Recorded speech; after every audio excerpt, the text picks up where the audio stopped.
I am back with another reaction video. And we got the best Larry Bird Mamba Mentality story ever told. Let's get straight into the video. Appreciate all the support. We back with these videos. I'm back on the grind, so let's get it, man. Let's get it. We in it. When Kobe Bryant created an alter ego for himself, the Black Mamba, he embodied a spirit that became a cultural phenomenon. So Kobe has to deal with these issues, all the personal challenges. The Black Mamba steps on the court and does what he does. The Mamba Mentality, an intense focus and relentless approach in preparation and competition, or as Kobe would describe it, fuck everyone.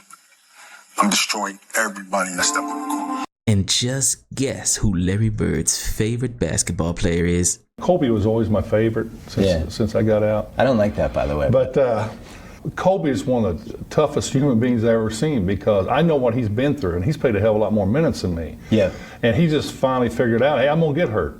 I'm just going to have to play through it. And that's the mentality of a great player. Which, if you could have picked any current player right now to play with for an entire season, who would you pick? Probably Kobe, because Really? the fact that he's, well, of course he wouldn't have been shooting as much as he does now. Yeah, you would have had to talk with him. His desire to win, his dedication in the off season to get better, and he's just tough. He's just a tough cat. But if you want to have fun like I did with Bill Walton, you play with LeBron. Really? It'd been probably more fun to play with LeBron, but if you want to win and win and win, it's Kobe. Now, if you know anything about Larry Bird, then you should not be surprised that he picked Kobe Bryant over LeBron James, because Larry Bird had that same Mamba mentality that Kobe had way before Kobe coined the phrase. And it all started after Larry Bird had a bad experience as a freshman at Indiana University, causing him to drop out of college after only 2 weeks on campus. To everyone's surprise, Larry had given up his basketball career and gone back to his hometown of French Lick, Indiana, to become a garbage collector. They talk about the garbage. In French Lick, it takes you about half a day to pick up all the garbage, so that was a very small part. But you know what, Mark? It's a job. I actually just did a video. Check out my other video of Larry Bird. It was what was it? It was how a garbage man became an NBA player. Yeah, that was definitely Larry Legend. So definitely check that out, y'all. I never thought I was too good to do anything. I'd do it today if I had to. But a lot of things were cutting trees down, painting curves, cleaning the streets, laying asphalt. We did everything. But when Bill Hodges, the head coach of Indiana State, went to French Lick to meet Larry Bird for the very first time, he said one thing to Larry that struck a nerve so hard that it made Larry change his mind from being a garbage collector to being a cold-blooded killer on the court. And Larry's first victims were Indiana State's starting five. You know, when I got to Terre Haute, Bob King, he asked me what I knew about players in the state, and when Larry was a junior, he wasn't very big then. He was about 6'3", but I guess he's grown quite a bit since then. I saw him play in the All-Star game, and that he's really good. He said, well, let's go get him. And I got a hold of a kid that had played high school ball. He was a senior when Larry was a junior. He was one of Larry's best friends. He went home and talked Larry to coming up there to visit, and I think he had Kevin Carnes with him and 2 or 3 other kids, and they came out and played against our best 5 players, and they wore their jeans. I tried to give him a pair of shorts to wear, he wouldn't wear them, and they went out and just whooped our guys in their blue jeans. They didn't just beat them; they wore them out. This mentality is one of the rare traits that only a select few of the all-time greats had. And when Kevin Pritchard, who played 6 years in the NBA, was asked about his most memorable experience, Larry Bird's mentality was at the top of the list. Pritchard with 1 second, he'll pop for 3, got it! It counts! Kevin Pritchard, as if he knew it all along. Well, I mean, I played for the Celtics and Larry Bird. I mean, it doesn't get much better than that. You know, seeing him on a daily basis, seeing how he saw the game, how it came so easy, and how just such a masterful player he was. I think the thing you know about Larry is that he's ultimately super confident, right? I mean, he knows he's going to make the shot, and okay. And I kid with people all the time about that, and I try to explain how I see it, how his confidence is. And I think the way I would explain it is this. if aliens were coming down to the earth and they said, listen, we're going to give you one shot to make one free throw, or else if you make it, the earth goes on living. You miss it, we destroy the earth. The thing I would do is I would hand the ball to Larry Bird. Larry would make the free throw, and he'd go, where are we going for lunch? Yeah. It wouldn't be a big deal. Yeah. And I don't know how he does that, but he's just got this ability to take all the clutter, all the noise out, and just play basketball or see basketball. And to me, that's a special, special talent. You know, everybody tries it. I'll give you another example. We go down to his ranch and we throw beanbags, you know, cornhole toss, right? Mm-hmm. And the guy is world class. And he turns into he just kind of plays for a little bit, and then all of a sudden it gets close. He becomes, I'm telling you, I would put him against anyone in the universe at doing it, because he'll go 4 in a row, 4 in a row, 4 in a row. And I don't know how he can turn that on like he does. It's an amazing gift that he's been given. And you know what? To be honest with you, he takes full advantage of it too. Yeah. He's one of those kind of guys to me that whatever his ceiling is and whatever he does, he's going to hit it. And as soon as Larry Bird stepped on a college basketball court, his opponents could already tell that Larry Bird was just on another level. Like the first time when Bill Lynch, as a senior at Butler University, played Indiana State when Larry Bird was just a sophomore. This is true. My senior year, we played him twice. We were playing Indiana State home and home back in those days. And he was a sophomore, and he just beat our brains out, to tell you the truth. The very first time we played him, it was like one of the first possessions down the court, and I got switched off on him. So the ball goes up. I went to block him out, you know, like fundamental, and the ball came off, and I remember going up to get it, and the next thing I know, I saw this big arm come over the top, and he slammed that ball down so hard, I think the ball hit the floor, came up and hit me underneath the chin. I bit my tongue. I turned around, and there's 33 running the other way, and that was probably his first 2 of 40-some that night. But he was, looking back at it, though, I think we even knew that night we left, you know, we played against a guy that's as good as you could ever play against. And scouting reports back in those days weren't quite the way they are today. It was a little bit of, you went in before the game and the coach says, okay, Lynch, you got 25, and Burris, you got 32, and we were just playing man-to-man defense. And we went through the season. Then our last college basketball game, my final game I played at Butler, it was at Hinkle, and it was Larry Bird and Indiana State coming back in. And so we were ready for him that night. He got 47 on us that night, and he could have scored 70. Of course, that was back before the three-point shot. But we played against a lot of really good players, but there was no one like Larry. I mean, he was so good, and he could do anything he wanted on the court. That day, Larry Bird, as a sophomore, set Indiana State's single-game scoring record against Butler. This record only lasted for 2 years, because on February 25th, 1979 versus Wichita State, Larry Bird broke his own record and set a mark that has not been broken for 45 years and counting. A 6'9.5" senior from Fort Indiana, Larry Bird. That stuff be wild, man. Larry Legend, he just crazy, man. He just a beast, bro. He's a beast. This is the first time that Indiana State Sycamores have ever been on national television. And are they ready? They think they're number one. And they hope to prove today by remaining undefeated that they are number one. That's the man, Larry Bird. Galosinski. The jump against Gilbert, and Bird controls, feeds off the call, next to goal. He had the best hand-eye coordination, maybe, of anybody that ever played basketball. And that's why he was so good with his anticipation, both offensively and defensively. Tip off Larry Bird, no good.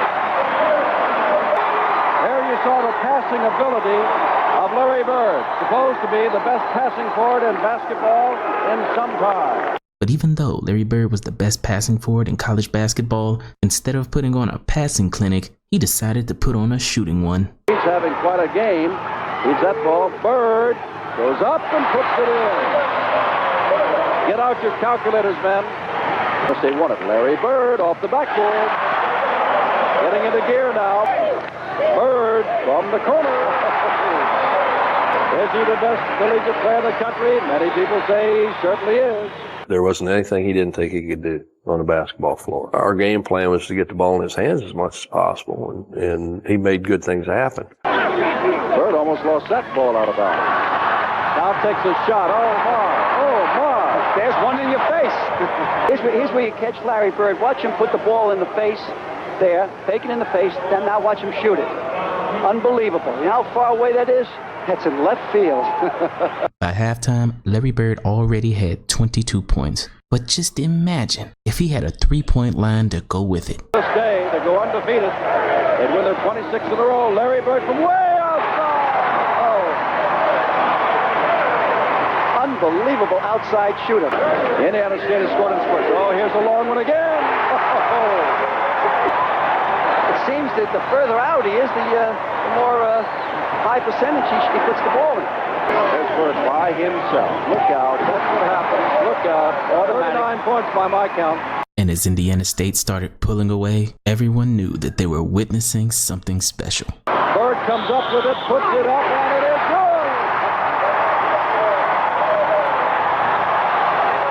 Well, he's got 41 points already. He's putting on quite a display. Nix shooting high. Bird is there. Come on. And there are the statistics on Larry Bird. 4 more points, and he'll have an all-time high. And he would have saved it for national television when his team is on. There's somebody out there that's unforgettable, unflappable, unselfish, and unstoppable. And I don't know who it is, but I think that person will receive the most valuable player today. We'll think about it. Well, let's say we've got it. Larry Bird, $1,000 comes to Indiana State in his name. It's in one of many commendations he'll have before his collegiate and professional careers are over. Student body wants Larry Bird to have the ball. He's got the ball. He's got the shot. He's got the Larry Bird with 49 points, an all-time record. And to think Larry Bird, one of the greatest players of all time, almost gave up his basketball career before it even started. But what exactly did Coach Bill Hodges say to Larry Bird the day they met to make Larry change career paths and play basketball at Indiana State? Well, I'll let Bill Hodges tell you exactly how it went down. So, 2 days after I was in Terre Haute, we went to French Lick. And everybody had tried to recruit him, but nobody had been able to get very far with him. He had kind of a bad taste in his mouth. He didn't know what he was going to do, though. And we found his high school coach, so he took us over to meet Larry, and Larry wasn't there, and his mom said, "You coaches are just driving him crazy. Why don't you just go away and leave him alone?" Bam, she closed the door. Gary said, "Wow, she must have had a bad day because she's normally real nice." But one slammed door wasn't enough to stop Bill Hodges, so he drove around French Lick, Indiana, until he could find Larry Bird himself. So we drove around town and took Gary back. He said, "If you come back in a couple of days, I'll round Larry up and you can get to talk to him."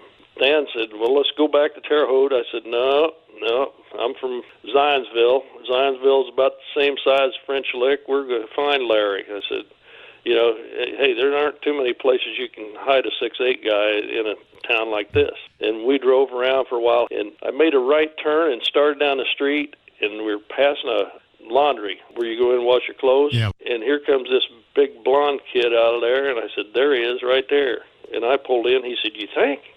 I said, "There can't be 2 of them in this town." And got out and introduced myself. He wouldn't shake hands because he had been working on his truck, and he was carrying a basket of clothes, and he put it in the car, and I started talking to him about, we'd like to talk to you about Indiana State. And he said, "Well, I'm busy working on my truck right now. I just don't think I have time right now." And his grandmother, she heard me talking with him. So she come around there, and she said, "Larry, these nice fellows were, they took their time to drive all this way to see you. Invite them up to the house for some iced tea." "Oh, Granny, I'm working on my truck." "Larry?" And that was all there was to that. He didn't say any more. So we followed him up there, and she fixed his tea, and we sat and talked with him. This golden opportunity was almost ruined by Bill's assistant, because what he didn't know was, just like on the basketball court, Larry Bird was not above doing the dirty work. We kept talking, and he was telling us about working for the city. I said, "What do you do?" He said, "Well, each day of the week is different. We paint the curbs one week, and we might pick up dead limbs and maybe plant flowers or in the parks on Tuesday, and then we do this Wednesday, and on Thursday we pick up garbage. I said, do you drive the truck? He said, hell no, Sam drives the truck. I work on the back. and you know, it kind of kept going there. And so Stan had kind of said, well, you want to work on a garbage truck the rest of your life? And Larry kind of looked over and said, I kind of like the job. And I knew that wasn't making him happy. So I said, Stan, let's go. We got to get out of here. And let Larry get back to work on his truck. Luckily, Bill Hodges was there to redirect the conversation, because if he wasn't, Larry Bird may have been content being a garbage collector for the rest of his life. Because out of all of the coaches and the recruiters that tried to get Larry to come to their school, Bill Hodges was the only person to connect with Larry, because they were both from small towns and had a lot in common. But then, Bill said something to Larry that woke up a sleeping giant. You know, we talked about playing AAU ball, which both of us had, and you know, we talked about baling hay, and you know, that's what he did during the summer. That's all I did during the summer, and we had a lot in common. You know, small towns, and you know, just we knew each other. You know, I was talking about recruiting. We had to have a point guard, and he said, "Well, you ought to get Kevin Carnes." He said, "My cousin Kevin Carnes, he was a senior when I was a junior. He said if he had gone to college, he'd have been a great player." And I looked at him and I said, "Larry, if you don't come and go to Indiana State with us, that's what they're going to say about you one day." And boy, that's the first time he looked me in the eye all day. And I knew I had him.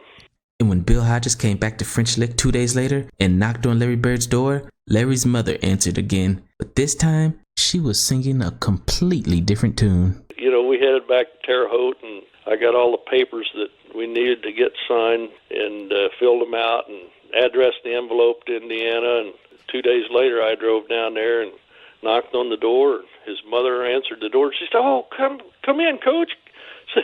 It's good to see." Had a different tone. Wow, is this a different reception? And you know, Larry said, "How do you know I was going to sign? How do you know?"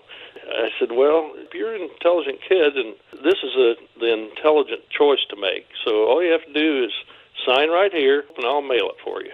And he signed it, and the rest is history. Larry Bird went on to have one of the greatest college careers ever.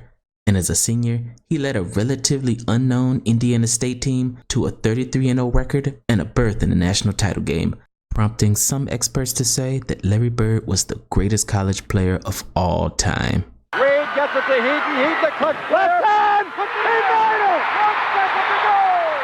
Heaton, second time he did it. Time is over. Game is over.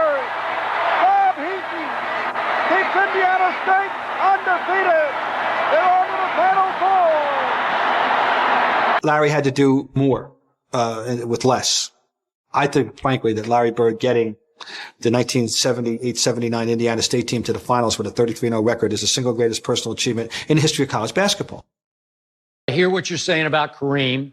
I'm actually old enough. I got to watch Wilt Chamberlain play college basketball at Kansas, and it was the same impact where he was just unstoppable. But Shannon, you grew up a fan of one Larry Joe Bird. And I got to tell you, the harder I look at what Larry Bird did with an Indiana State team, well, Larry Bird basically picked 4 guys from Terre Haute and said, you guys come out here and let's go try to win the NCAA championship. And I've never seen anything like what Larry did. Larry Bird took them to 33-0. And when you look at what they did, again, I'm going to give, I know what you're talking about, most important. Yeah, I got it. But most important or most valuable to one season, man, what Bird did was just off the charts. We've never seen anything like that. It's just hard to go that far with that little. And Larry Bird did so much with so little.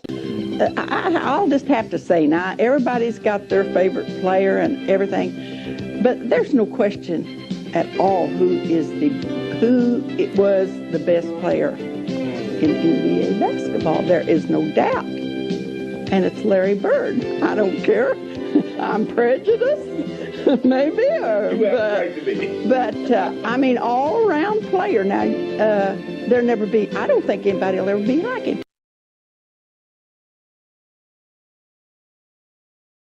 There it go, right there. Yep, and there's nobody else like him, and that is right, 100% right. Nobody else like him.